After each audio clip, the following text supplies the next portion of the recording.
Sa pinakamamahal po naming kapatid, ang aming tagapamahalang pangkalahatan, ang kapatid na Eduardo B. Manalo, ang distrito po ng Candon City, Ilocos Sur, sa pangunguna po ng mga ministro at manggagawa, kasama po ang aming buong sambahayan, mga may tungkulin at lahat ng mga kapatid, ay kaisa po ng buong iglesia sa patuloy po na pagpapasalamat sa Panginoong Diyos sa paglalagay ng tagapamahalang pangkalahatan na makapangyarihan at mapagmahal na nangunguna sa amin sa loob po ng 16 na taon ninyong pamamahala sa buong iglesia ay lalo pong nahayag ang kalwalhatian nito.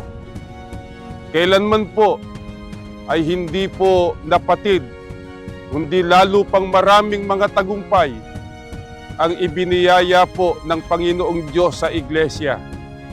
Ito po ay kahayagan na hawak niya po ang kanyang bayan sa mga huling araw na ito at ang kanya pong inilagay na pamamahala sa iglesia. Patuloy po ang aming pangako na walang pasubali, kasabot at katapatan sa inyong pamamahala. Mahal na mahal po namin kayo.